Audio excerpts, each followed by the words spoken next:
Welcome to the Collab Podcast. My name is Michelle. And my name is Devin. On this podcast, we explore concepts of self-mastery and community collaboration through in-depth panel discussions and intimate interviews with dance's most prominent figures. Yeah. See my peanut butter jelly snack, pull it ride, but she painting. That's my sunshine when it's raining. That's my boo, yeah. When I'm all alone, she pulled through. Hey everyone, welcome to the Collab Podcast. We are back again today, and today's guest has been a noteworthy leader in our dance community. Stephanie Sidela, or Steph, as we lovingly know her, began her dance career with Nisha's Dance Academy. Taking her technical training and experience, Stephanie then went on to dance and lead Otay Ranch High School's connections alongside Eric Molina and paved the way for other junior teams alike. Finding her passion in dance, Stephanie then continued her dance career and danced for teams Future Shock and Culture Shock San Diego. Stephanie later then lent her unique and memorable style to adult competitive team 220 Second to None. A confident and commanding presence in the community, Steph has spent more than 2 decades and nearly 5,000 hours mastering her craft. Her energetic and positive persona has not only made Steph a notable leader in the community, but has also helped spearhead her career into becoming a successful radio personality. From prominent leader in the dance community to accomplished executive producer and radio icon, Stephanie is the embodiment of inspiration and pursuing your passion. Please welcome today's guest, Stephanie. Wow. Hey, welcome, Steph. So excited to have you. That introduction made me tear up a little bit because a lot of things are happening in the world and you don't really realize a lot of things that you've done until someone says it. So when you say those things and all the things that you've kind of gone through and accomplished, you really think like, wow, I'm not just waking up and figuring out what I'm going to do today. Like you look back and you say, wow, I've done a lot in my life. And I'm just so grateful to have heard that. And that introduction, wow. Can you type that up for me so I can write that in my bio? That was beautiful. Thank you, Michelle. We will send it to you. But I say this every episode, so it's going to sound super repetitive, but it's my absolute favorite part of this podcast. And I know Devin and I fight every time we have a guest. We fight over who's going to do our intro because it's our absolute favorite thing to know, we know you on a personal level. We've danced alongside you. We've taken classes with you, but to really dissect and see all of your accomplishments on one page is so remarkable.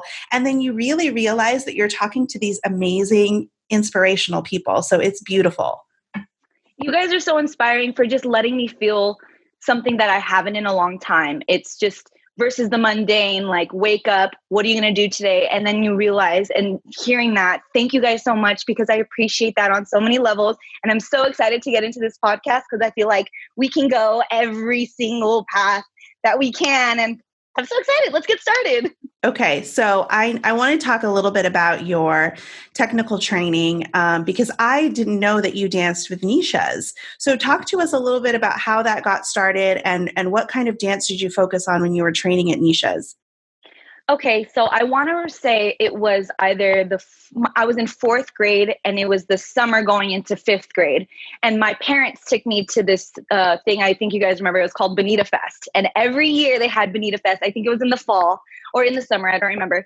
And I saw Club NDA perform and my parents were they knew I liked to dance, but they didn't know how much I loved it, or we all didn't know how much I loved it until I got into Nisha's. So what we did was they took me to Bonita Fest. We saw Club NDA perform and my parents looked at me and said, do you want to join that studio? And I said, sure. The people that I saw were Nico De Jesus, who's super big right now, in the Broadway platform. And just he's done a lot of music videos. So I definitely remember seeing Nico. And I remember seeing a lot of people that kind of looked like me. And I know that's really huge right now, people that are resembling you and people that are actually advocating for you that are Filipino and Mexican. I saw a versatile community and then that's what attracted me to Nisha's. And I was only in elementary school. So having that representation early was really helpful for me. So I remember my first class, it was a hip hop class and I think I was 8 years old and my teacher was Miss Culture and she changed my whole entire perspective of dance. Because you think ballet, you think jazz. And I did those classes before, but I never took hip hop class before. And at 8 years old, Miss Culture changed my life. I eventually tried out for the dance competition Club NDA. And that literally was the game changer for me for my whole entire life. When you become so dedicated into your like mold, into your like craft. I was at the studio Monday through Friday from 4 p.m. to 9 p.m. And I just dedicated so much of it from 8 years old. And I think I ended Nisha's when I was 14, my freshman year in high school. So having that technical training, having that hip hop, background while doing technical training, not only was it intense, but it was so awesome. Like I look back on it now very blessed. I look back on it saying I had the opportunity to train in so many styles and just be able to like absorb from all these teachers. And we had like master classes from like Brian Friedman, from Tessie. We were so blessed to have those choreographers come in and actually like absorb something at such a young age versus coming into it older. I thank my parents for that. And I thank Nisha's and Miss Shanna, who was also an awesome teacher. Ambrose, who's also a Lady Gaga backup dancer. Like I'm just so blessed to have known these people and have trained from these people. And it just it paved the way for me for like to go into Connections and Future Shock and 220. So Nisha's was my foundation. And if I did not have Nisha's, I would not be where I am today for sure. And then she drops the mic. That was so beautiful. I just love like listening to you talk about Nisha's because I can see like your heart pouring with so much gratitude. And I love that you still remember like your very first class there. That's amazing. I want to ask you a little bit about what it was like to go from 0 to 100 at such a young age. Because personally, I didn't have that experience. I started dance very late. So I'd love to hear from your perspective, like what was it like just like diving head on first? So I do want to say I slightly warmed into it, but once I joined Club NDA, they made us take like 8 classes. It was like a requirement. So I will point that out from when I joined the competition team. It was overwhelming. I was in 6th grade. I was kind of like, oh my gosh, I don't believe I'm taking 8 classes a week. And I am, it was overwhelming, just point blank. And I was starting to focus more on the hip hop side than I was on the technical side. So I wasn't very balanced as like the love of dance as far as styles go. I was definitely more love for hip hop. But ballet classes were required. And I remember ballet classes were at 4 p.m. right out after I got out of middle school. And in those middle school ages, you're kind of like a rebel. You're kind of like, I want to do what I want to do. I want to hang out with my friends. And I remember we would get out of Rancho at 3:15 p.m. And I would have to go to ballet at 4 p.m., meaning I only had 45 minutes to get ready for ballet, meaning leggings, tights, all of that, bun in the air, whatever, in 45 minutes and eat. So I hated going to ballet. I hated it. But I always remembered I had to take ballet to be a part of the competition. I remembered like, this is only going to help me. So I had to kind of motivate myself in that level of like, yes, you love hip hop, but the only reason why you're doing hip hop and competing in hip hop is because of ballet. So I'm not going to lie. I did hate ballet for a long time, but grateful that they pushed me to take it. And I remember sometimes I would ditch ballet like for 2 weeks straight. And my ballet teacher would get on me when she would see me in hip hop class. She'd be like, where were you this morning? Or where were you this afternoon? Sorry, Miss Tycho. I had to stay after school, and totally lie. But it was hard. It was really hard for me to kind of like be able to go. Actually, it was Monday through Saturday. Now that I remember, Monday through Saturday, I would be at the studio after school and all day Saturday. And I would even assist some classes. And I was just like, what am I doing to myself? But luckily I was young and I had the endurance and the stamina. But it was hard. I do agree. Like having those type of like things that are pushed at you. Like if you want to be at this level, you have to do all these things. I don't regret it. And I do wish that I still had that stamina and endurance, but it was very difficult for me. But I still am grateful for the fact that they pushed me to take all of these classes to become the better dancer and leader that I am today. I think it's great. It's a testament to who you are as a person to self-motivate, because when you're at that age, you're really vulnerable, exactly like you said, to just kind of slacking off, right? And like marching to your own tune and like doing whatever you want. But I think it's a testament to like who you are as a person and the type of discipline you have and how successful you've become now, because you really set the foundation to like remind yourself and motivate yourself. And that's really hard to do at that age. So, I mean, I think that shows what type of person you are. And I think that's really remarkable. I want to talk about the transition now from niches to connections, right? Did you do those at the same time? Yes, I did. So my freshman year in high school, I was doing both. And that's where I kind of came to the fork in the road of, do I want to do niches or do I want to go to connections? And then eventually I was on Future Shock. So I will never forget the crazy timing of this. The freshman year of high school, I was in connections and I was doing niches. And I was just like, done. I was over it. I was like, I don't know what I want to do. I don't know if I want to stay with niches or if I want to go with connections and just kind of like figure out this another community that I've never seen before. So I kind of was like, God, give me a sign. The universe, give me something. So I'll never forget the summer of going into, it's always happening in the summer. So what's going on with that? It was the summer of freshman year going into sophomore year. And I broke my foot and I was just like, I can't dance. I physically cannot dance. And I told niches that I couldn't audition for the club NDA part because I broke my foot. And I kind of told them that I was ready to move on. And 2 weeks after I got my cast off, Future Shock auditions were there.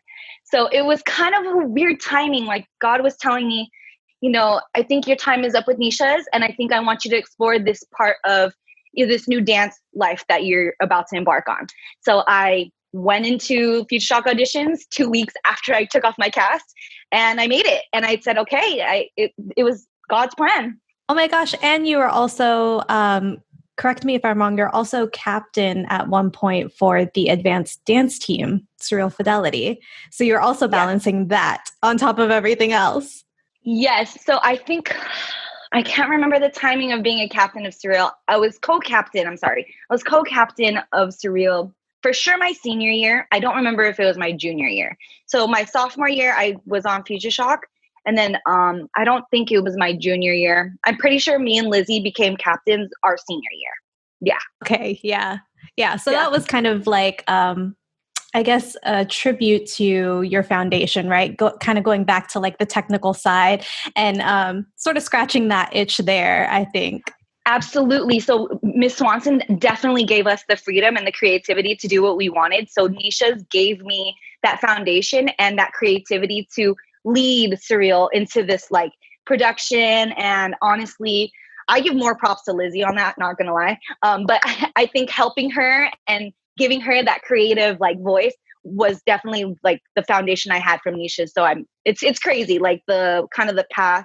And honestly, just like giving yourself up to the universe or God or whatever you believe in, if you don't know where you want to go. Because if there's ever a fork in the road, I just let God or the universe take over and just say, show me a sign. And luckily they do. And I'm very grateful for that.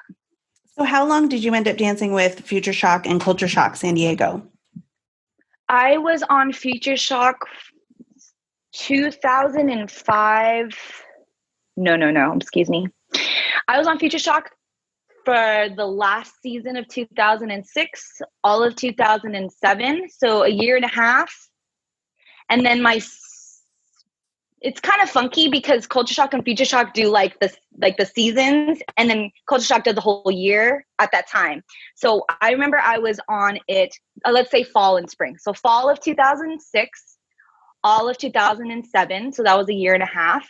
And then all of 2008, I was on Culture Shock. And then I graduated OTI 2009. So I had one more semester to be on Future Shock. So I went back to Future Shock because it was the last time I could kind of be on it. And Keone was kind of like, yeah, dude, you should totally like do it for your one last time. This is the last time I'm directing Future Shock. So he kind of like was guiding me like one more semester. So spring of 2009, I was on Future Shock. So a total of 2 years on Future Shock and 1 year on Culture Shock. Wow, that went by so fast. Like, and here, it's kind of recap it.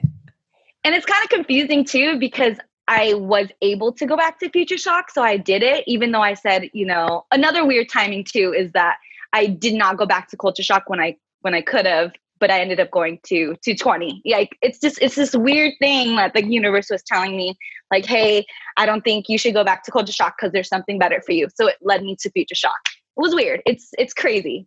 This is kind of a weird time right now, just because a lot of junior teams are not in rehearsal right now because of COVID, and that's understandable, but it's giving a lot of time for our young leaders to reflect. So being in so many leadership roles during, middle school, high school, and from then on, what advice would you give to our young directors and captains as they strategize like how to move forward with directing their own dance teams? It's crazy you say that, because a few months ago, I talked to Cedro and I talked to Jeremy, who are both co-directing 220. And I asked them, like, where do you guys see the team going after this or during this? And I don't want to tell them or say what they said, but it's more of like, everything's unsure, right? We don't know what's going to happen. Take everything day by day. But honestly, this time is so valuable because you are telling people that there's a pandemic, there's racism going on. I mean, for plenty of years, but there's just so much going on that a dancer's mind has to just absorb everything. But that's such a blessing too, because when you're going through a lot of things, kind of like when you go through a breakup, an artist is easily to just like sing about it because you have so much on your mind. You have so much things to talk about. This is a perfect time for you if you've never choreographed before, or if you've never really like created something before. This is something to be inspired about, because you don't know where the world's going to lead us. You don't know where the dance community is going to go after this. I mean, especially with all those studio shutdowns, which is very heartbreaking. This is your time to be able to take yourself to a new level. And regardless if you post it on social media or not, this is for you to build and to grow into something that you've never experienced before. So my advice to people is to create, and create. And yes, you can train, and please train, and because that's going to help your choreography. But right now your mind is like going in 1,000 directions. And that's something that you can take and you can create, and just to go and to freestyle and to let it go, because you have so much emotions bottled up. This is the perfect time for you just to let it go and dance and to create something. So that's my advice. As far as leading a team right now, it's really hard for me to kind of say anything because I've never experienced something like this before. I've never directed a team in a pandemic, let alone where studios are shutting down. So my advice is to stay calm and stay patient, and take each day by figuring out how to inspire your dancers. Like going to brainstorm with your co-directors and figuring out how can we inspire our dancers to be in their room and to still love dance, because it's hard when you're staring at the same thing every day. It's hard when you're seeing the same things on social media. It's easy to go down this dark hole rather than getting something and creating something and lifting your dancers up. So try and figure out a game plan of how you can inspire your dancers every day and inspire each other, because I remember when I was directing, it was really hard to kind of be able to be on the same page with things. So figuring out how to be on the same page with your co-directors, if you have more than one, and then also being able to put your team first, because it's your team. Yeah, you're directing for your team. You're not directing for yourself. So yes, be able to be on the same page, but also remember at the end of the day, it's about your team and the dancers on the team. But yeah, so good luck to everyone out there. I appreciate everything that you're doing for the dance community. And I applaud everyone that is going through something right now. And I told even just the people that are on 220 and directing 220 that I'm always here to talk about these things. Because so coming from an outsider, I think it's easier to, hear it from someone that's not doing it versus that someone that is going through it, because it's very one-minded. So I would love to talk to anyone about this. I'm always here to be a mentor or just hear someone out. So holler. I love that, Steph. You said so many beautiful things, and I kind of want to break it down. I think one thing that I really took away from what you just said is you're really focusing on the positive aspect. You know, we're in a pandemic, and I think many of us, myself included, have used that as an excuse to sort of like just kind of sit in a corner and feel sorry for myself for a minute, right? And really be hard on myself, as opposed to taking the positive spin and reflecting on it and using it to really create. And I think it's beautiful that you said take those emotions and sort of move outward and create and explore with them, as opposed to kind of just being, you know, in a corner like to yourself, because that, like you said, could kind of take you down this rabbit hole of dark and negativity. So I really love that you said that, and I hope our listeners take that piece of advice, because I think it's so important, especially in this time when we can't have that interaction and that connection with each other, right? Right. That was really beautiful. And I also just love what you, like your shout out to everyone about just, you know, being a mentor. I mean, if you know anything about Steph, she is like that is her, that she just wants to help everyone. And I love that you put that on the podcast. So take advantage, because Yes. she's wise, and she can help you and inspire you. Yes, holler at me. I will be down for any Zoom calls for hours. I love talking about dance, leading, and just figuring out what you want with your goals, because it helps me too. Like, not gonna lie, when you talk about these things, you realize like, wow, I say this. Am I following that? You know, one of those reflection moments. So yeah, let me know. I love that. That's really beautiful. I want to talk a little bit about your experience on 220. You know, Dylan is on 220, Jordan was on 220, and, you know, Devin and I never had the good fortune to be on 220. But one of the takeaways that I've gotten from everyone that I've talked to, you know, my brothers, and, you know, we talked to Isidro last season, was really just, there's this culture that 220 creates of like a forever family, love first, family first. And I want to hear about your experience, because everyone that I've met on 220 just seems to carry that like tried and true, like to the end, like 220 forever, family first. So I want to hear about your experience and kind of the culture that you helped cultivate while you were leading 220. Wow. I'll say it right off the bat that my directors, when I was on my first year, set the tone. And probably the people before that, like Bernie and etc. But I honestly was so in love with 220 the first day.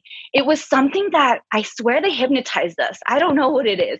I swear, because I'm telling you, and this is a funny story. Our first set as first years back in 2009, 2010 season was a Where's Waldo set. And let's just say you look at a set and you're like, what? You as a dancer, it's natural to question things, especially when you're building a set. But with me and my first years, we did not give any cares about this set because we were so in love with this team. So when I look back and we talk about that set and our first years, we're like, hell yeah, where's Waldo? Let's do it. Come on. Yeah, let's compete with this. Let's compete against Cookies against this. You know what I mean? So as I can't even explain the mentorship and the wisdom and the love and the leadership that these directors had that was passed on to us. So my experience already off the bat was like, this is how it's going to be, and this is what it's going to be forever. So we tried to embody that. I think when we first came in, yes, it was like rainbows and sunshine and all that stuff. And then when I came to be a director the second year, it was much harder to embrace that because there were like basically the whole cabinet left and a new cabinet came in to try and bring that in. So I will tell you, it was really hard to kind of embrace that. But we went back to them. We came to them and said, hey, it wasn't as, yitty when you guys were directors. So how can we do that? And I always will love Alex Mina for this. Alex Mina was my director my first year, a great leader, amazing person, and just a motivational speaker. And I said to myself, I want to be the Alex Mina. I want to be able to shine my light and have their light shine back to me. So it's just a two-way street. So just talking to them and being able to remember, what's your purpose? Why do you say the things you do? And I remember now looking back on it, I don't know if you guys have heard the book, The Four Agreements, but that book is literally the book, the Four Agreements are what they were passing on to us. Like being impeccable with your word, don't make assumptions, always do your best. Can't remember the fourth one right now, but you know what I mean? It's just like those things as far as leadership wise and the wisdom that they gave to us were what we needed to transcribe to the team and the future directors. And I'm telling you, it wasn't always easy. And I know it wasn't always easy for the directors after me too. So we really did try. We did our best, but I always give credit to the directors before me because those are the people that paved the way for me. And hopefully I paved the way for the rest of the directors.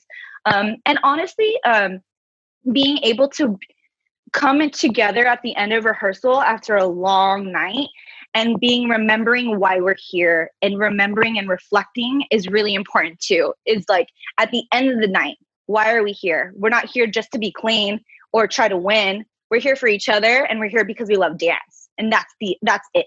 Yeah. Yes, do your best. Yes, try to win. But at the same time, it's like, if we're having fun and that's contagious, then it's only going to show outside of 220. And I hope, and I'm glad that you said that because that's one of our goals. It was like, we need to show our love for each other because it'll embody what 220 is and it'll only seep through to what people see as 220. It really is such a beautiful bond. I mean, when you're talking about like having a true dance family, I feel like 220 is sort of the embodiment of that. And I'm sure you made a lot of great memories. So I have a 2-part question for you. What was your favorite memory of being like a dancer on the team? And then what was your favorite moment as a leader? As a dancer, I would say it was my first year. I was a dancer twice on 220. It was my first year. And then when I came back from New Zealand, I came back as a dancer. Oh, that's so hard because there's so many good ones. For sure, I'm going to say 2 as a dancer. I hope you don't mind. I can't pick one. The first one was my first year, and it was our Body Rock set in the green jerseys. And it was choreographing the finale with Herbie, because I would have never imagined being able to give an opportunity to choreograph, let alone dance on the Body Rock stage, and having that as a memorable medley. That was an awesome opportunity. And again, like I can't thank those directors enough for trusting in me. That's my first one, making the finale for Body Rock 2010. And the radio set was when I was a dancer. And that set is very, very meaningful to me because 1, I'm in radio or was in radio at the time. And 2, I was going through a really bad breakup. So that medley made me feel like, a part of something again, and having that, your other half is gone. So having that set made me feel like, wow, like this dance thing is really meaningful to me versus any type of boyfriend or any type of breakup, because it just made me feel like, wow, like this set is not only of the perfect set that makes me feel like it's relatable, but 2, it's showing me that there's so much more than a boyfriend or a breakup. So those are the 2. The radio set, I think that was Ultimate Brawl 2014. Yeah. 220 is your girl. Stand by you forever. I'm really curious, where did that originate from? Because every person that we've talked to on 220 is like, 220 is my girl. And I know that you guys refer to 220 in that reference. So where did that all start? Yeah, so it started, I believe, with Kay Tsukamoto and Tina Wang, I believe. Don't quote me, because we did have a leadership meeting pretty recently. And I think Asidro brought it up and he was like, why can't 220 be a man? And we're like, we don't know. Why can't it be a man?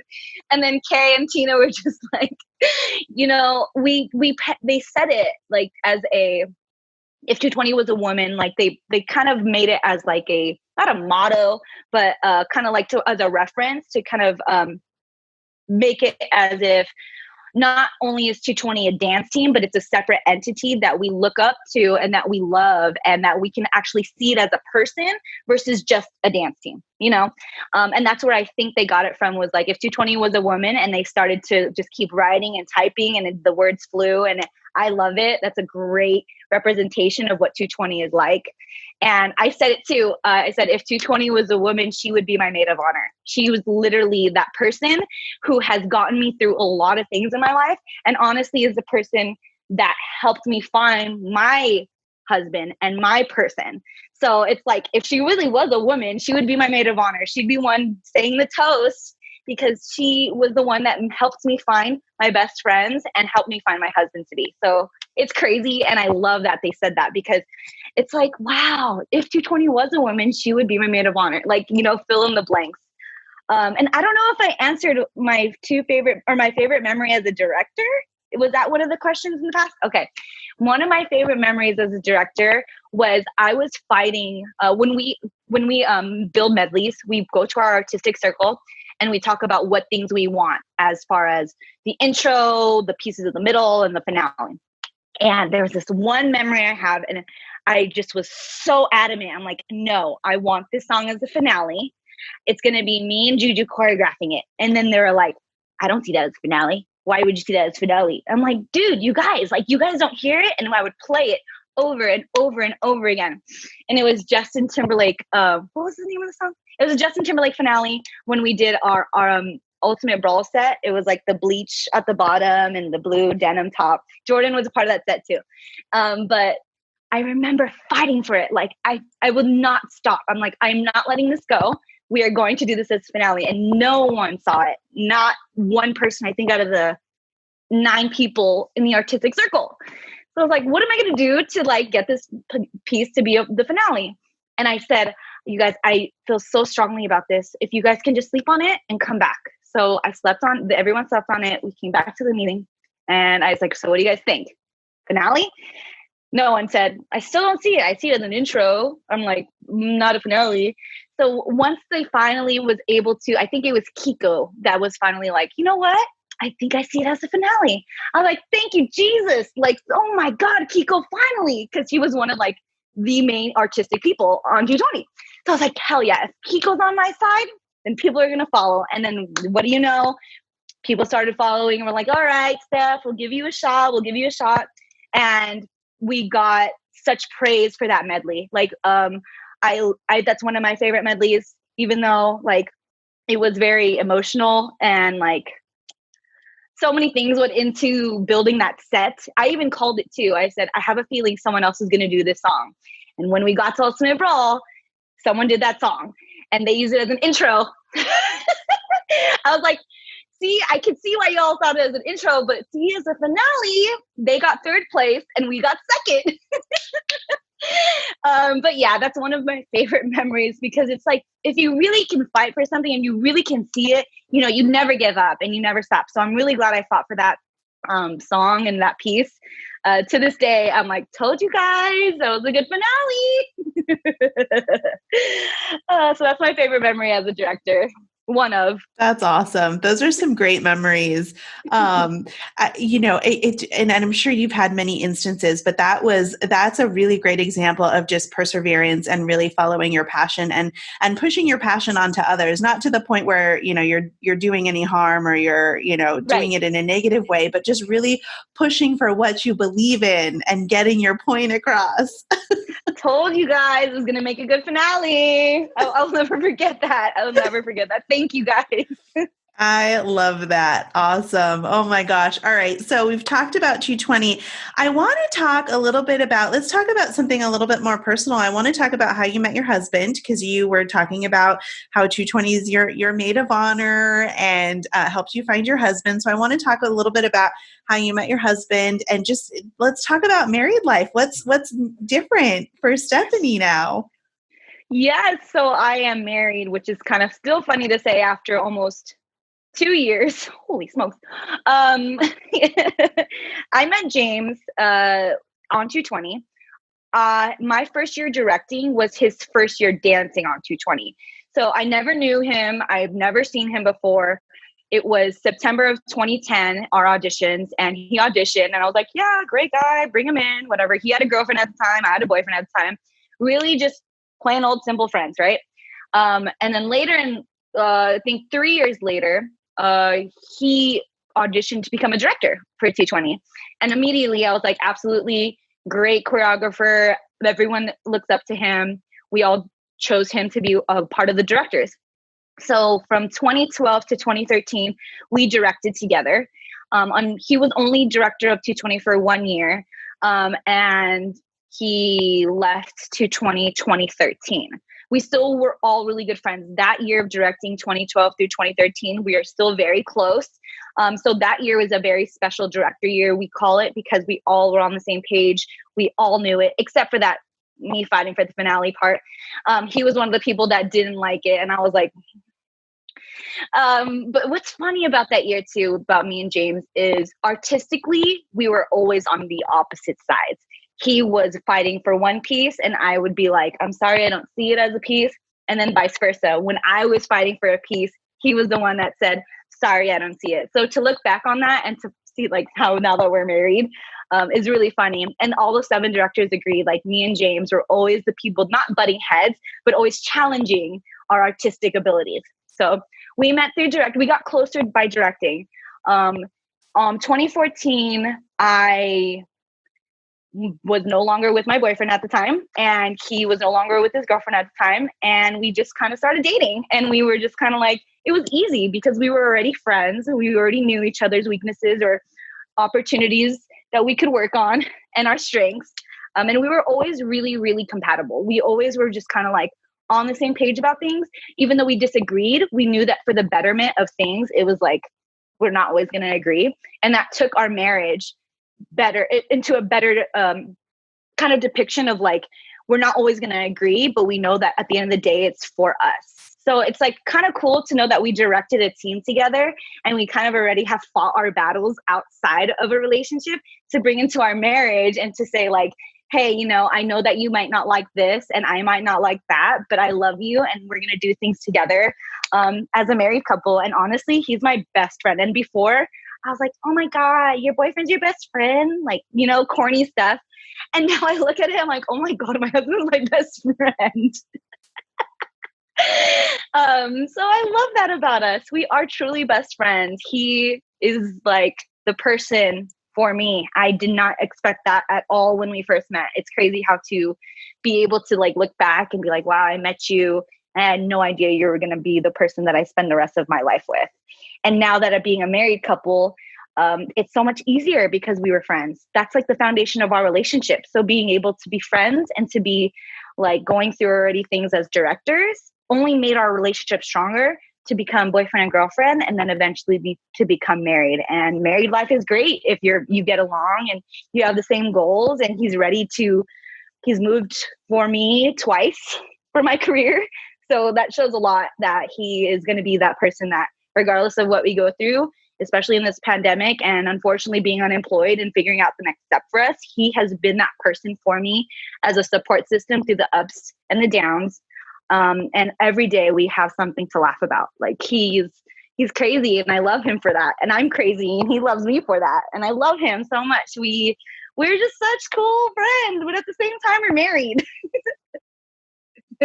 Such a beautiful partnership. And I love that, you know, your history as directors together, like you said, really built the foundation for your marriage, because a huge thing, like just in general, in any relationship is communication. So the fact that you guys were able to work on that so early on, like I can hear it in your voice, like you guys must live just such a beautiful married life. And of course, we want to wish you all the best as you guys move forward. And I'm sorry, Max says congratulations to you. That's my dog. Hi, He's Max. excited for you too. Thanks, Max. No, it's so sweet that you guys said that. I love being married to him. And it's funny, like I would have never expected to be married at this point of my life. I thought I would be married at like 35, not going to lie. But because of him and because of the relationship that we had before us as boyfriend and girlfriend, it's such a blessing. It's God's plan. It's really God's plan. And I'm so happy that he put him in my life for that. Well, and it sounds like a lot of the challenging that you did with each other on 220 was not challenging, like you said, to butt heads, but it was really in a weird way, just making each other better and really complimenting each other and challenging each other in a way that, like, you know, helped build like you said, build the foundation of your relationship. And I love that. And you can see it in your face, and you can see it in the way that you talk about him, that he's just your partner for life. And I absolutely love that. Yeah, and it's funny you said that, because I remember there was a specific moment that James was going through a lot in his life as far as like school. He was doing an internship, he had work, and he was directing 220. And I remember there was this one day at Culture Shock before we had rehearsal, and we were in the back. And I was just like, dude, what's going on with you? You're not, putting as much effort into 220. I basically called him out. And he was just like, I'm sorry, I haven't really been there for everyone. I've been going through a lot, and it's my bad that I haven't been able to communicate that with you guys, because I've been going through so much in my personal life that it's been kind of reflecting on 220 and the directorship. And it's funny that like I called him out, and the communication that we had prior to our relationship really was just, it's cool to just look back. And you're right, that moment of our lives in 220 built the way for our relationship and our marriage. That's so beautiful. I'm getting goosebumps because you could just see it. And I follow you on Instagram, and you can just see how compatible the two of you are. And whether or not you believe in soulmates, I think that's besides the point. It's really just, are you willing to put in the love and the work with that person and spend the rest of your life? And it's clear that the two of you do that for each other. And I'm so happy for you. Thank you. Let's talk a little bit about your career and kind of how dance influenced the pathway into radio. Where did that come about? Yeah, so I danced with my dad's band on the weekends at Viejas a lot. We were constantly there. And there was one time basically at Viejas at the time at the Dreamcatchers Lounge, my dad's band would play, and then there would be like an intermission where the DJ goes, and then the band would go back to play. And there was this one time during the switch off between the band and the DJ, my dad was very good friends with the DJ, and his name was Sean Terrell. Sean Terrell looked at me and was like, yo, we're looking for interns at our radio station. Would you be down? And I'm like, well, I'm going to study abroad in New Zealand, and I don't know if I'll be able to unless the opportunity's there when I come back. And he said, well, holler at me when you're done with your study abroad, and maybe if there's a spot, I'll hook you up. And I was like, okay. So I was in New Zealand, and like 2 weeks until my study abroad program was over, I was basically like kind of offered this again. Hey, the new semester is coming up. Would you be interested? And I was like, you know what? Sure. Why not? New station. It was like a throwback hip hop station. At the time it was 95.7 Kiss FM. And I was like, sure. You know what? I'll intern for the morning guy, And I did it. And at first I was like, this is cool. Not bad. Waking up early. But yeah, and at that time, it's funny because that's the same time I was going through the radio set for 220. So they were like, first I got the internship, and then we were building the radio set. And I was like, whoa, this is kind of crazy, kind of cool. It's kind of reflecting my life. And I was like, you know what? After this internship, if radio is no longer there, it's all good. So I did the internship. It was really fun. And basically you have to get hired on as like a part-timer to stay in the building. But since I was an intern and it was my last semester of college, it was over because you had to be a part of school and sign up as an internship at school to stay as an intern. So that internship was done. I graduated college, and that summer, what the heck? The summer after I graduated college, I was at the Del Mar Fair with James, and James and I were getting drinks at the bar, and we noticed the tent for my old station there at the fair. I was like, oh my gosh, look, it's the station I used to work for. I'm like, I'm going to go up to them and just say what's up. It's called like the street team, the promotions department was there. And I went up to the guy and I was like, hey, I used to work for Chio in the morning. And he goes, no, you didn't. I was like, I did. Yeah, I swear. And he goes, what's his real name? And I'm like, Timothy Acosta. He goes, oh my God, you did work for him. I was like, are you guys hiring? And he goes, yeah, here's the email to my promotions director. And if let me know if you have any questions or whatever. So I emailed the girl, the promotions director, asked if they were hiring, and they were. And I was on the street team, and I got hired on as a street teamer, and I did part-time there, which is really cool how that was all set up. Later in life, that guy I saw, his name was Siriz, and Siriz and I became really good friends, basically my brother. So it's cool to see like, just like that timing of life, like where you are, and just to see how we are now today. Like I still text the guy today, like, dude, remember when I met you and you didn't believe I worked for Chio? So that's how I became a part-timer street teamer. And I did promotions department for a year. And basically at iHeart, there's 7 stations. So we worked for all 7 stations, on the street team, doing events and whatever, doing broadcasts and helping that stuff. Not on air, just type of like part-time stuff. And then I remember I was like, I want to move up. I wanted to learn the board. I wanted to learn how to execute everything on the system. So I learned how to board op. And then there was a new show coming into town, which was Kramer and Gina. Although Gina was already there, they brought in Kramer and they were looking for people to help. And I got a good rapport with the producer. I had a good rapport with Gina. They're like, hey, do you want to help us out for a couple of weeks? I was like, absolutely. I would love to come in and help out. So what was supposed to be just 2 weeks ended up being 2 years.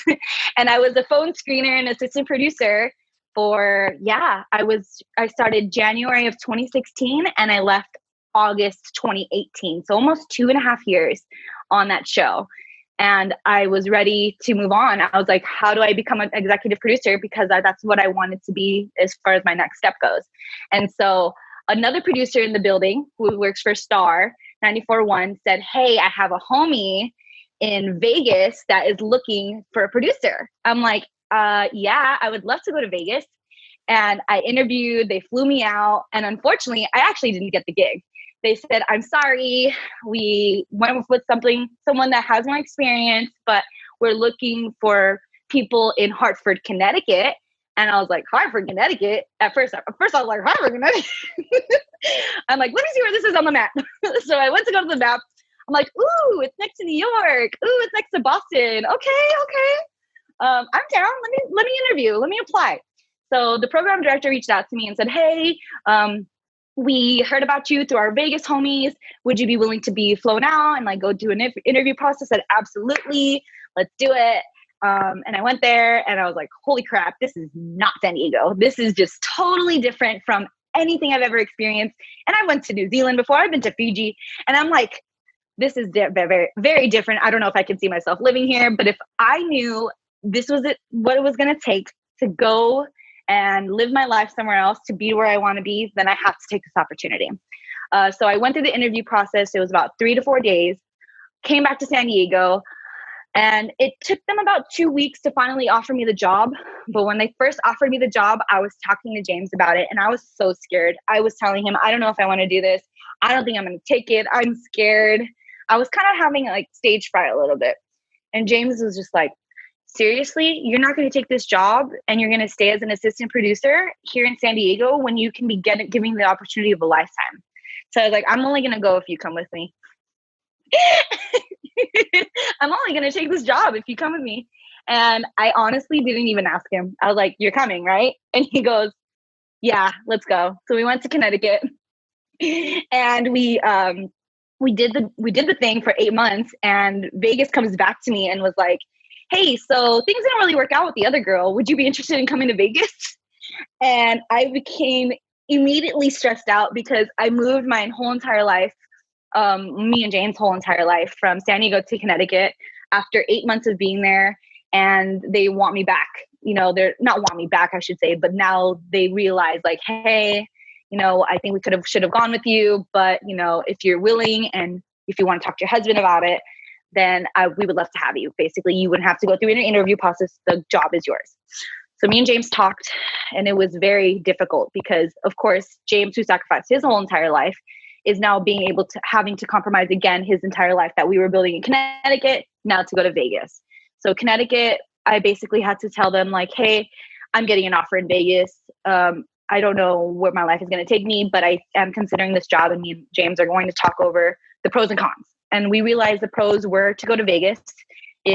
There's much more happening here. It's a much bigger city. And I think that it will take me to the next level that I want to be at, because not going to lie, Hartford, where not much things are going on, versus Vegas, where there's so many things going on, building up my networks, and I'm closer to home.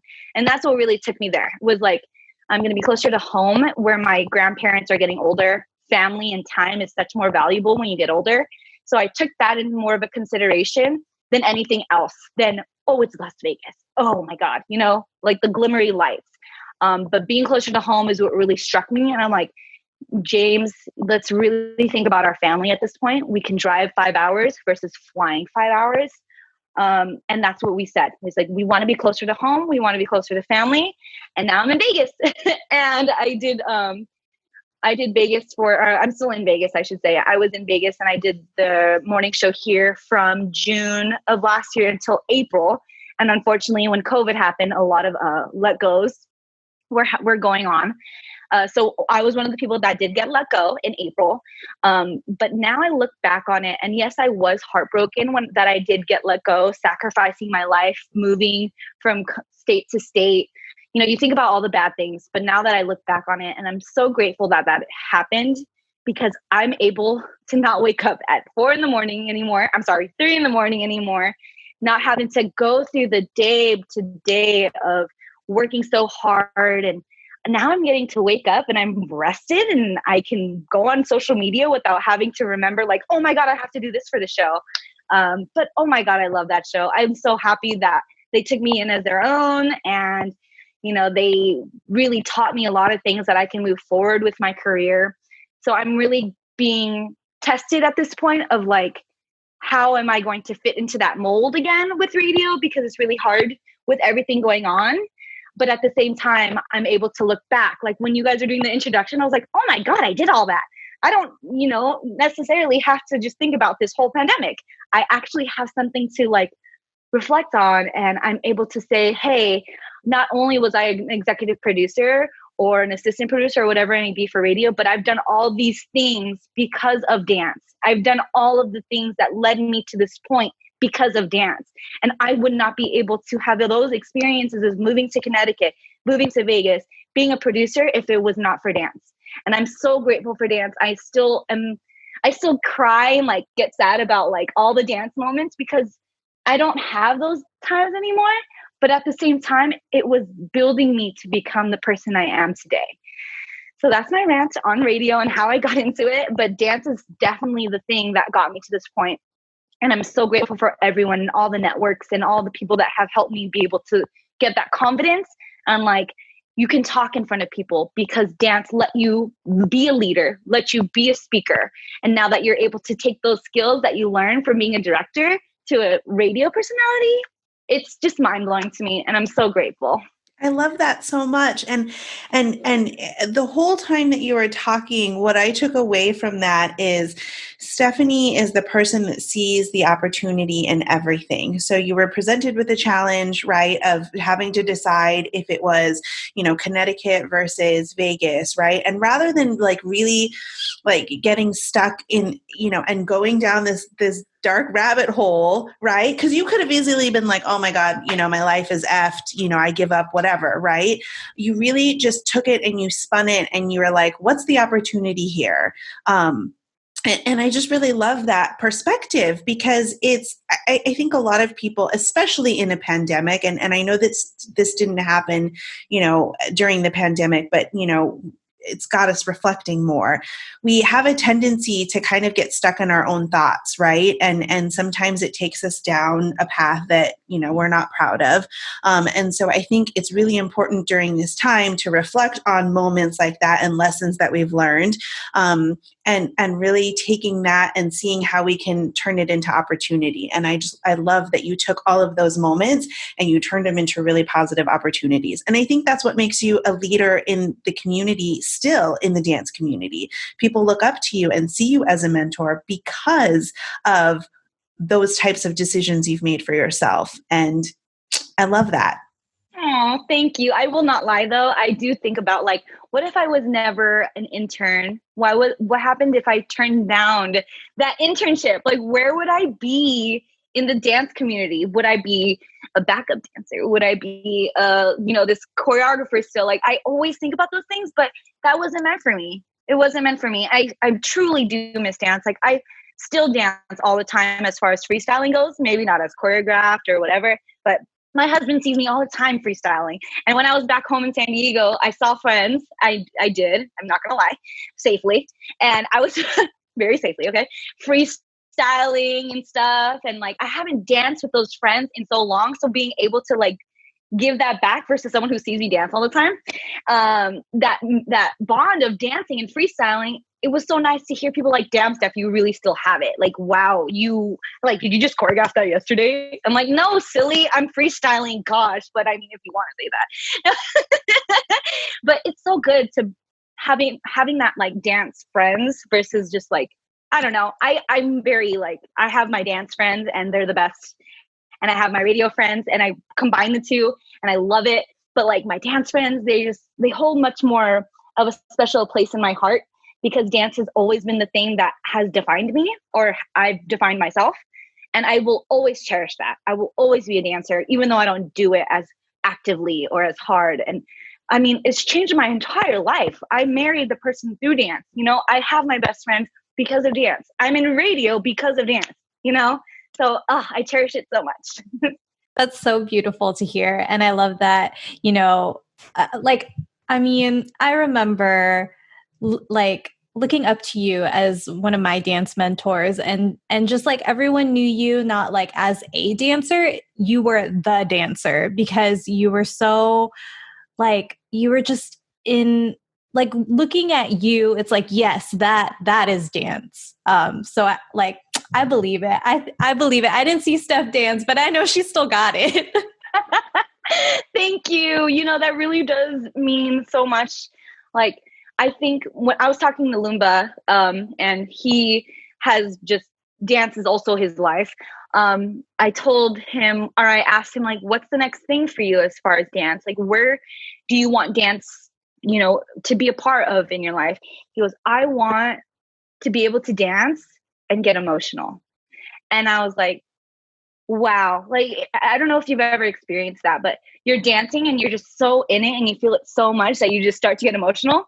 And I've had that multiple times. And I said, wow, would never have guessed that would have been a goal because I guess naturally that just came to me because you just feel so much of yourself in it that you're able to let yourself go and become emotional. And that's why during this time, during a pandemic, it's so important to let those emotions go and in a healthy way. And it is through dance. Yes. I mean, it's not always dance and maybe it's talking about it and healing through other ways, but dance is such a healing factor during this time and any difficult time in your life. And I think that's what's really important is getting through this healing process and figuring out the healthy ways. And I do believe, in my opinion, that one of the healthy ways is through dance and letting it go. On top of talking about it in a healthy way and through therapy. Yes, for therapy. Yes. Underline 3 times. Yes, bold, underline, all caps. Yes. On top of it, on top of therapy, dance is therapy, but also talk about it through a therapist professionally. Yes. Yeah. And, you know, therapy might be your response to my next question. But, you know, speaking of healing, and we don't have to get into like the nitty gritty of it, but there's a lot happening within the dance community that is just, you know, giving us pause and really forcing us to reflect on how we conduct ourselves. So what would be something that you think would help us move towards healing? On a more serious note, I think when directors or leaders are having more responsibilities, we also have to treat dance as a business. We also have to treat dance as a professional manner because yes, we're all friends and yes, we love to party, but at the same time, at the end of the day, safety, security, and just all around humanity and morality is so important to these dancers because yes, 220 gave up that family, but I don't want to say we're perfect. I don't want to say like, hey, 220 is this team where you'll feel safe and secure because honestly, anything can happen in any time. Unfortunately, we have to think like those times as we are now and the incidents that have happened, but we have to remember that yes, those are important and yes, those will come. But at the end of the day, we're a business and we're also, even though we're not making money per se, it's the fact that this is a brand and this is something that is going to live on for as long as we can. So we have to remember to have this longevity. We have to have a good reputation. And we also have to be able to have people come to us as directors willingly and openly if there were something to occur. So yes, therapy, but also the leaders in charge of those teams have such much more responsibilities than ever before. That's why I reached out to Isidro. That's why I reached out to Borja and was able to ask them like, hey, how are you guys handling these things? Let me know if you ever want any advice or any type of, input on anything. Of course, you don't have to take everything as I say to the T, but I just want you to know that I'm here for you because can only feel for what they're going through as we speak. Those types of things, when I saw on social media, was heartbreaking, and it changes the game forever. So now that we've come to this point, I'm glad that 220 has revealed that so that we can move forward and be able to better ourselves as a community and be able to support those people that really need help. I think you made a great point, Steph, and that is, it's a time of, I don't want to call it crisis because that sounds dramatic, but it is a time where, we're having to take pause and reflect on our actions and be mindful of the way that we conduct ourselves. But I love what you said about just coming together, right? Because sometimes in times of crisis and times that, where it's difficult, everyone tends to flee and run and spread, right? Because everyone's scared. Out of fear, you run and you hide. And I think, now is the time to really come together. And I love that, you're still talking with the leaders on 220 and other people in the community, because it really is an opportunity, going back to you and seeking opportunity. Now is the opportunity to really come together and really just band together as a dance community and show that we can overcome this obstacle. And I love that you said that. I'm learning so many things from you, Steph. Oh, thanks. I love talking about these things. I learned from you as you're learning from me. It's a two-way street. I love that. And that's why I love talking to people and mentoring people and vice versa, because really a mentorship is a two-way street. You're learning from you. I'm learning from you as you're learning from me. Although I may have experience or have gone through more things, it's just the fact that we are all learning every single day, regardless if you're on the top of the totem pole or at the bottom. So regardless of any type of title, I'm really happy that people are coming together as a community and being able to share experiences and being honest and open, because that's where it starts. It's like, yes, I messed up, or yes, I let that go and thought this was something that wasn't as big as I thought it would be. It's coming to those agreements and moving forward, and hopefully those people that are victims are able to heal from this. I really pray that these people that have gone through something are actually getting something out of what is going on in the world. Because I would hate if this all happened and it's still the same. We're still at the bottom or we're still at page one. So I'm praying for those people that are victims. I'm praying for the people that are trying to be there for the victims. And I just hope that all of this, it gets solved and we're able to get to a new community, because now it's really evolving. Now this community, on top of the pandemic and the studios closing and now the assaults, and it's just wow, dance is changing for sure. And I feel like I'm just an outsider looking in, and I want to be able to help in any way that I can. And I hope that it's just through talking through things, even though I'm not physically there or I'm not physically active as I used to be. Again, I want to be able to be there for people that need to just talk to people and listen to a positive ear. I love that you're giving an outsider perspective, and I want to transition to kind of what's next for Stephanie. You have this really great outsider perspective. You've had your experience in radio. You've had your experience in dance. So what's next on the agenda for Stephanie? Professionally, I wish I can tell you. I wish I can give you something. I really don't know. I still love to dance. That's obvious. 2, I love to freestyle. So that's something that I've been actually thinking about, either maybe figuring out how I would be able to become a part of the freestyle community. I don't know how for sure I am on that, by the way. So these are all just thoughts. Freestyling is something that I love. I've been able to do more of it lately, and even if it's not on a session, a freestyle session, I'm still at home at freestyling around the house or whatever it may be. But I don't know. I wish I can tell you. I am still trying to figure out how I match up with radio. If I'm still able to come into that community still. Still figuring out how dance can be a part of my life and how I'm able to give/learn from in dance still. So I wish I can tell you. I don't know. I want to be able to have an answer, but I think when we first caught up earlier in the Zoom call. It's like, how are you? I'm like, I'm taking things day by day. I don't know what I'm going to do tomorrow, but I am trying to figure that out. I talked to Cedra about this too. I said, dude, I don't know what I want to do with life. I love the Jabberwockies. The show's right there. But guess what? There's a pandemic. So how am I able to do anything as far as like a stamp? Like, I want to be this. Like, I don't know. There's also like that part of me that was going to do podcasts like you guys are doing. There was a part of me that was like, yeah, I want to do a podcast. I'm going to get a mic. I'm going to get all situated. And then I was like, do I really want to do that? And honestly, if I'm not for something 100%, there's a likely chance I'm not as motivated and I'm going to continue and be consistent about it.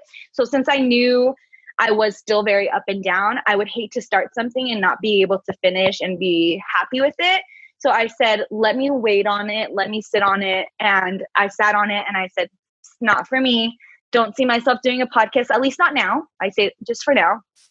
So right now I'm really just trying to figure out as far as my living situation, if I'm still going to stay in Vegas or if I'm still going to go back home and move home with family. That's something that I've kind of talked about with my husband, and we're willing to kind of weigh out the pros and cons. Our lease doesn't end for another couple months, so I don't want to get too ahead of myself. But yeah, we're really just trying to figure out living situation. And then from there, professionally, where am I going to be? I don't know. I hope radio. I hope dance. I hope both. At the end of the day too, I was telling my friend Alyssa, she's like, what do you want to do? Like, what's your perfect thing? What's your perfect world? I was like, I would love to have my own show and still dance full time. How would that happen? I have no idea, but it would be awesome to incorporate that. Like if it was like choreographing for a show or choreographing for like a team and not having to be so committed, but still dancing and still being able to create. Cause I love creating and I love leading. I do. But at the same time, having that responsibility as a director or as a team leader, it takes much more full-timeness than we think it is, I should say, because I still want to become this personality and still have a broadcasting career. And I'll be able to just dance freely versus having to have this type of organizational management skills in dance. So my love for dance is still there. My love for creating and my love for freestyling is for sure there. And I would love to take that professionally, I guess, or just more in my own time versus unfortunately trying to direct a team and putting that. I've done that, I've had that goal. I've set that goal and I'm happy with it. Now it's more like feeding my soul. What feeds my soul through dance, and that's freestyling and that's, choreographing. And I think that is more of what I'm leaning towards if dance were to become more of like the stepping stone to where I want to lead my life to.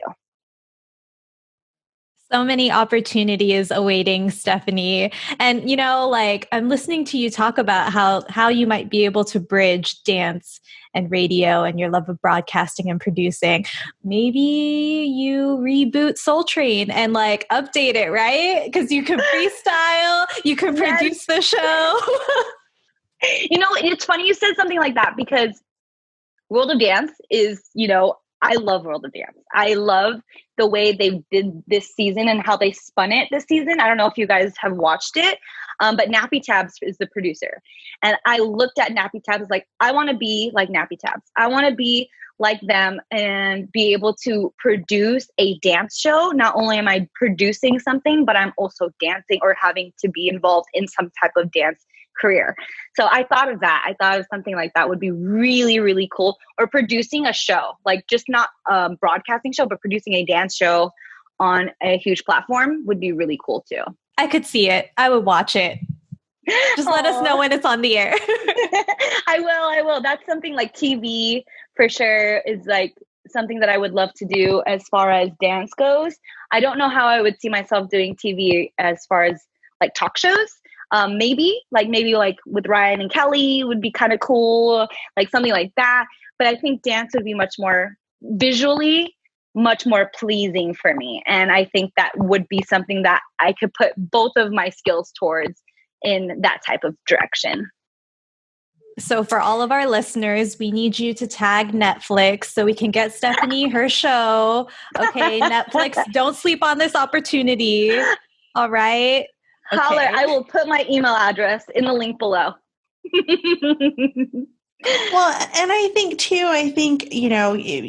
having this short conversation with you, people don't know you, on the same level that Dev and I have known you and have followed you.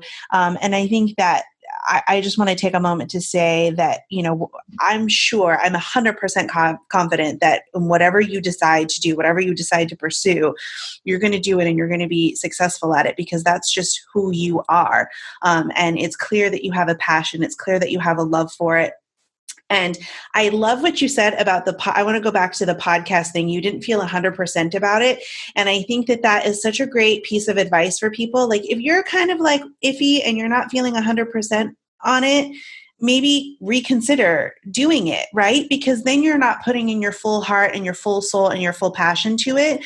And I think that's what makes you you, Stephanie. And that's just the beautiful thing about you. And that's what makes you a leader in the dance community still. People look up to you. People are inspired by you because you have taught, without really teaching and without really like lecturing people. You've taught because you've set an example of just pursuing things wholeheartedly and 100%. And I have nothing but confidence and belief in you. You're going to be amazing in whatever you do. Thank you, guys. Oh, I'm telling you, this podcast, just talking to you guys, regardless if this is a recording or not, it's the fact that you have conversations with people that help you realize where you are in your life and where you want to take yourself. And that's why I love talking to people, because it helps you and it's therapy to people, even if it's just talking about, what you're going to do today, and I'm like, you know what? I was thinking about going to the pool, but now maybe I want to go to the gym because you're making me motivated to go like get my pre-workout on and like go to the gym. Like, those conversations are so important, and it helps people just realize where they are mentally, because like I just came back home from San Diego for 3 weeks and it was really lovely. I saw my family and I was able to kind of reflect on like, after this trip and I come back home, where do I want my life to be? Where do I want to take my life? And honestly, I've only been back for a couple days, but it's still at that point where I'm like, where do I want to take myself in this pandemic where everything's on pause? Luckily, I'm able to still have good relationships with people in radio. Luckily, I am able to be a mentor to these people still in the dance community and talk about these things that we're talking about. And I'm very, very blessed on the things that I've endured in my life up until this point. And the future is so unsure, and the future is so like, what, but I'm able to remember that you're able to control your feelings and your emotions. And by the time, everything lines up and you're able to just relax. And I love to meditate too. It's just like thinking about the present, and the present is so valuable. And I'm like, I don't know if you guys have heard the word I think it's like synchronicity. I'm not sure if I pronounced that right, but it's basically the power of now is so it's powerful in itself. It's like, I'm able to talk to you guys how I haven't talked in years and able to have this conversation versus figuring out what I'm going to do tomorrow or what I'm going to do in 2 weeks. It's the now. What can you do in this moment? What are you going to be able to do and say for yourself in this moment? And how do you feel in this moment? So it's so powerful. And I thank meditation for that, because when I was first let go, it's the immediate, what am I going to do next? Where am I going to go? How am I going to be able to survive? But it's like, you're let go because something is telling you that there's another plan in store for you. I've been unemployed for, I think 6 months now, and it's been such a blessing. I've been able to have a bond with my husband that I've never had before, even though we were best friends. It's like that time was able to like take everything down, because you don't have kids, you don't have pets, it's just me and him. I'm never going to get that moment again. I'm never going to be able to say that me and James were both unemployed for 6 months and all we had to do was look at each other and, make funny faces at each other. Like, it's cool. It's awesome that I was able to have this 6 months, and whoever knows how long this is going to last. But it's such a blessing, because I would not be able to have this time with my husband for these past 6 months if it weren't for me getting let go. And that's within itself a gift, even if it's not a job opportunity, it's spending time with your husband. And even though we can't travel or like we can't go to the places on our bucket list, it's like we wake up every morning and we're like, what do you want to do today? Like, we're 13 again. I'm not going to get that moment. I'm not going to be able to stay up till 3 a.m. watching Netflix with him. I'm not going to get that. Yeah, it's the truth. And I'm able to relive youth again because I'm not having as much responsibilities as I did when I was employed. I love that so much. I love everything that you said. And I really love the idea and the concept of, the power of now and living in the moment and savoring the moment. We live in a day and age where everything's constantly moving. And you're right. We're thinking about what is next. What do I need to do tomorrow? What do I need to do in an hour? Where do I need to go? But having a moment to just really stop and take pause and live in that moment is just so powerful and beautiful. Mm-hmm. Yes. I've never really owned plants before in my life.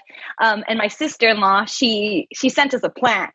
I'm like, I did not ask for this damn plant. Okay. I'm not going to be able to take care of a plant. And I just look at it and I'm looking at this plant and I'm embracing how beautiful it is just by it growing and it planting a new plant. I'm like, oh my God, this is awesome. I understand why people love plants now. And it's because I'm focusing on the now. I'm focusing on like, wow, this plant, it grew another stem in 3 weeks. That's amazing. And I'm able to watch a plant grow. When will I ever be able to watch a plant grow? I'm telling you, like God is just giving me these types of things of looking at the flowers and looking outside and being able to be grateful for the things that you have in this present moment. Because before I was too busy on the go. I was too busy worrying about what's going to be on the show tomorrow. What guests do I have to book? What type of things I have to prepare for? Like those things were it was nonstop. I was just nonstop. And I'm not saying that I didn't love it. I'm saying that it was telling me to take a pause from it and to stop that. Like, this is not going to be your forever, even though maybe you might want this as your career, but family and friends and life and love and all those things that are like the corny things. I'm telling you now, I'm realizing like, oh my gosh, this is why my mom is saying all these corny quotes. Like, this is why my mom is telling me all these corny quotes, because it's true. It's like, I'm taking everything for what it is. I've picked up so many things all these past 6 months, just like meditating and reading books and watching shows that I've never, ever been able to do while I was working a full-time job. It's so cool and I love it. And I'm excited for what's next. Yes, I am. But right now I'm enjoying it. I'm loving this. I get to wake up at 10 a.m. and I'm waking up and I'm like, oh yes, what I get to do today. Oh, maybe I'll call my mom, It's cool. I'm really great. I'm really, really, really grateful. Have you read The Power of Now by Eckhart Tolle? No, I have not, but that's one of the books that I do want to read. Yes, well, I've read. Yeah. Everything that you're just saying, I'm like, that's probably like what Steph's referencing right now. No, the reason why I did a 21 days of abundance meditation challenge. And that challenge was, you basically, my friend recommended me the challenge. And it was when I first got let go. I was going through a lot, and mentally, I was actually going through a lot of insecurity issues within myself that I was basically, I was so busy that I kept my personal problems really dug deep.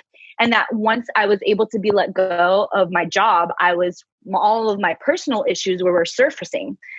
So I went on an Instagram live with one of my friends, Jessica, who's also in radio. And we talked about how I was doing. And those insecurity issues came up. And my friend Paolo sent me that 21 days of abundance challenge. And I've now been able to rethink, even though I don't meditate as much as I used to when I did the challenge, I'm able to remember all those exercises. Like, you meditate for 13 minutes and it's a guided meditation. And one of the challenges that really stuck with me was the power of now. And that day I wrote in my journal, I actually have my journal here, but they basically go through all these quotes, like, everything I desire is within me. And you write down everything that you have, that you're grateful for. And just like other things, like, I use my conscious intention to manifest my dreams. Like, those things really made me feel like I am supposed to be where I am supposed to be. I wish I can go through each one, but I just love the last one. The 21st day one was, let me read it to you guys here. And it goes really deep. You do exercises like write a letter to the person that hurt you the most and then burn it. Like, that was, I was like, I even have a piece of the burnt so I can remember it. And every time I pass by it, it's like, see, it's really cool. I'm really happy I did that meditation. Let me read you guys the last one that made me feel like every day I'm going to repeat this to myself. And here we are. Every moment of every day, I live my life abundantly. And it doesn't have to be materialistic. It doesn't have to be, money. It's all about the happiness that you have within yourself and just being able to absorb all of the universe's happiness and the abundance that it gives you and willingly being open to it. So I'm remembering that every day is just every moment of every day I live my life abundantly, regardless if I have a job, regardless if I know where I'm going to live in the next few months. I know that everything's going to be planned out for me. And it's all in God's hands or the universe's hands. I just love that. And I want to know more about that meditation, and we don't have to talk about it now, but I try to meditate. But I just love the idea of, appreciating the abundance that surrounds you. And like you said, it doesn't have to be materialistic. It's just appreciating what you have and what fuels your fire. And I think that that's just so beautiful. I love that. I'm getting so much out of this conversation with you, Steph. I know that Devin is too. It's just beautiful to talk to you. Yeah, no, thank you guys for having me. I want to say so much to you guys. Like, you guys, I know with the studio closing down, it was probably really tough for you guys. I can only imagine. But that is a risk that you guys took, regardless if you knew that it was going to come. So I applaud that risk. I actually wish that I had the guts to do that stuff, to open a studio and being able to have a sister to support me emotionally and financially. Like, that's awesome. You guys have each other. I too wish that maybe that's a goal in my future, is to open a dance studio. But right now it's really tough to think about those things and to have them realistic and to have them finite. Like, I'm going to open a dance studio in a pandemic. Like, maybe not now. But yes, I applaud both of you. I can only imagine the heartbreak and the things that you had to do when that happened. So I'm sending you so much love. And I'm sending you so much support that this podcast, regardless if it blows up or not, that it's feeding you. Like, I think it helps you mentally and emotionally, because something that was no longer yours physically, now you're able to turn that around and have connections with people that are from your past or for your future, and just make those new connections again. And I'm really happy you guys are doing this. That's one of the reasons why I wanted to start a podcast, but not for sure yet, is having those connections with people and being able to talk about these things that are uncomfortable, but also really satisfying and really happy, and being able to just, network again. I love those things. I'm so happy for you guys. And thank you guys again for having me. Oh, thank you so much, Steph. And thank you to your family as well, because when we had the studio open, I just remember your family. Whenever we ran into you guys always had words of encouragement and were always so supportive. And even like just those moments, I still feel so very grateful for. So thank you for all the beautiful things that you said now and all the beautiful things that you said then. Of course. And my dad always remembers still practicing at the box with the band.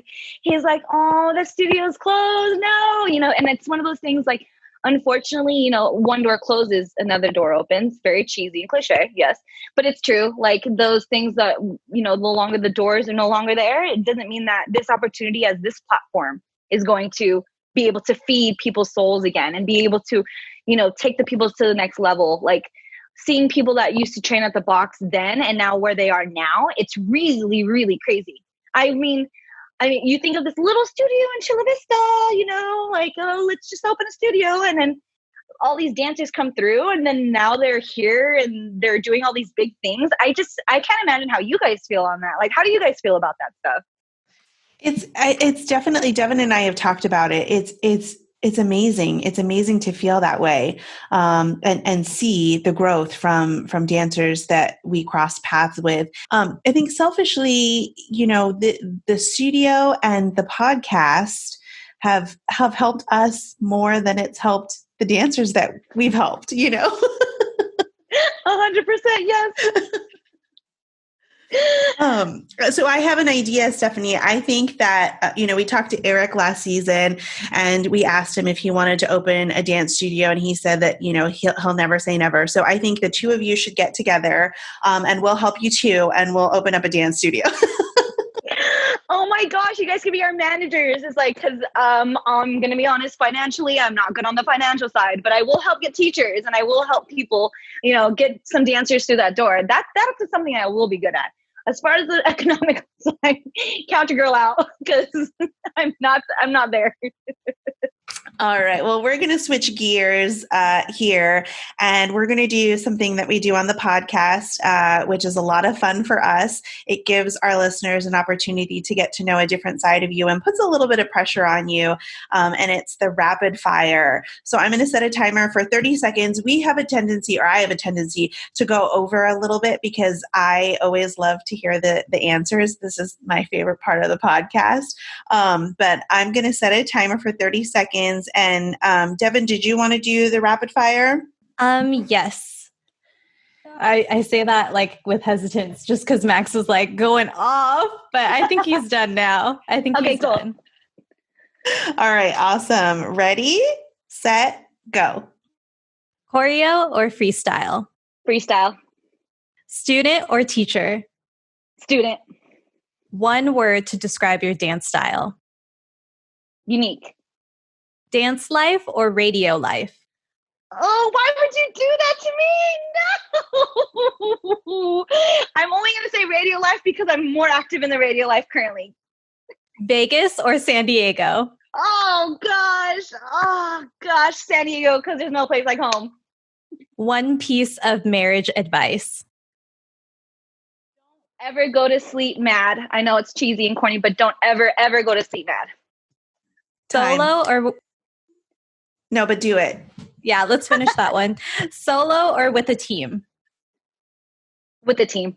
I love the marriage advice you gave, Stephanie. It's one of those pieces of advice that everyone says sounds cliche, but it's something that like my mom told me, I know has told my sister, and it's something that, we still kind of hold true in our marriage. Like you just never go to sleep angry because, you never know what the next day is going to bring. And so if you don't resolve things in that moment before the day ends, you just never know what the next day is going to bring you. So I love that advice. Yes. Also, I feel like I have a few. It's like, don't go to sleep mad, but also don't take things too personally, because sometimes you fight about things that aren't really to the person's, personal, actual like personality traits or characteristics. It could be over something like silly, over like, what do you want to eat for dinner, or what you think about on a certain opinion, right? But it's not meaning, something I learned from 220 is like, you're not attacking the person, you're attacking their idea.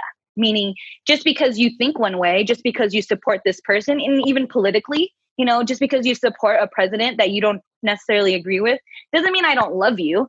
I have a lot of family members that have different political views than me. And I'm not going to be able to say I don't love them just because they support someone. I'm able to say that I love you and I care about you and I want to hear you out, but I'm not going to be hating you because you think someone is in superiority for these types of reasons. Same goes through marriage. I don't think that you should ever take things personally, because I am a very sensitive person. Emotionally, mentally, I can be very sensitive. So I've learned to take that sensitivity back and be able to say, okay, what do you think about this? Or why do you feel the things you do either towards me or something that I might have said or how I've acted? And I'm able to remember, like, it's not because he doesn't love me. It's because he loves me that he's saying these things. It's because he loves me that he wants me to try something new or try to say things differently. So it's all a learning process with marriage. I've learned so much through this 2 years, and living cohabitating with James is very, it's changed my way of thinking. Let's say that. And you just because you no longer have independence, it doesn't mean that you can't find independence in your marriage. Like, you have to have those boundaries. Like, I'm able to come in here and do the podcast with you guys, and he's able to go outside and play Fortnite with his friends. Like, these are the things that are very important in marriage, because you can't lose yourself also in marriage. You can't always be Steph and James. You have to be you, Steph, and you have to be James, and you come together and you have a marriage. So you can't lose yourself in the relationship either. And there's so many things that I've learned through this marriage that 220 and dance has taught me too. And luckily we've had that foundation together, and we were able to bring this into marriage. So it's not brand new for us. It's very like, okay, we directed before, we've cohabitated before. And now it's like the tough questions or like the tough topics like finances or, saving money or, materialistic things. And like those things are, yes, sometimes they do cause, disagreements. And yes, sometimes I want to spend the money the way I want to, but I can't because it's for marriage. It's for us. It's for our future and for our kids. And eventually when we have a home together. So yes, I'll tell you like the power of now, like go buy it, whatever, the power of now, like, yes, but no, like those are also the boundaries of not only like being happily in the present, but also being able to be happily in the present for your future, because that's going to reflect on what you are going to be bringing into the next day and the next day. But marriage is fun. I'm really happy that I'm married. I don't regret anything whatsoever. I'm going to pitch one more idea. I think Steph should start a marriage podcast. Oh, I did not think about that. James was so funny. When I was telling him like maybe I wanted to start a podcast, he was joking and he said, "Why don't I be a part of your podcast?" And I was like, "You do a podcast? You're too shy for me to have you call into the station, let alone do a podcast." But I don't know. He can have really good advice, and he is a really good guy to talk to. So I will consider that. Thank you, Devin. I love that idea. I mean, already in this short time that we've spent with you, you've given so much sage and sound advice. So I think it's in your future, Steph. Wow, marriage podcast. I will actually highly think about that, because I would love to hear how James thinks about the things, or just how we would sound together on a podcast. Thanks, guys. Just sleep on it. This is going to be like, when you were pushing for the finale. This is what I'm going to push for. I love that. Thanks, Devin. Where can our listeners find you? You can follow me on Instagram, Twitter, and TikTok. My favorite app so far. It's at Stay Up with Steph, and Steph is spelled STEPH. And can I just say, I've learned so much from TikTok. I don't know if you guys have TikTok or have been on it. I can scroll on those things for hours. Another thing I wanted to talk to you guys about, or in general about people that are living in this day and age with dance and social media. I totally, I want to wish people more positivity on social media, because I think people are easy to compare to others and be more intimidated by people that are very like well known on social media. Like, I hope that doesn't influence you to discredit yourself and be able to post things that you feel like should be posted. There's this other person that Isidro recommended to me was Garyvee. I don't know if you guys have heard of Garyvee. Amazing. Yes, business, brand management, but also it's like, if you want to do those things for yourself, do those things for yourself. Like, if you want to post that thing for yourself, post that thing for yourself. It's not it's for the people and your consumers, quote unquote, but also it's the fact that like, you are still trying to find yourself in this day and age. If you're a young dancer and you are in this pandemic and your junior team is no longer practicing because of the pandemic, who cares? And just post it. And the more you post, the more you feel comfortable being in front of an audience, because you already have millions of people watching you. How are you going to be like when you're on stage, when you're finally able to go on that stage? So I say I give so much love to those people that are either scared to post or, and this is the same for me, because I haven't danced in so long that sometimes I get nervous to post things because maybe I'm not as good as I used to be, or whatever it may be. I'm not getting as many likes or views, whatever the hell. So I hope that doesn't discourage you or be able to be intimidated by those things, because you never know, that one post might bring you to that new, flipping of the page of someone seeing it and being like, dude, you're dope, and reaching out to you and saying, hey, that piece was tight that you made, and you make a connection because of that post. Like, it's more to it than the post. It's more to it than the likes, and more to it than the views, because you're able to connect with people on this new generation of social media. So yes, I know it can be harmful, and yes, it's probably very discouraging, because I've definitely been there, but I hope that you're able to have the courage and the bravery to post, or to even reach out to people that are posting, and to comment and to like and to message them, because it means so much more when you hear from someone that you don't know than you do know. So reach out to people that you may or may not know, and just give much more love and positivity than hate and those hateful comments, So thank God, but also go to hell, social media. It's a very double-edged sword with social media. But if you're smart about it and you're positive about it, then it's only going to come back to you.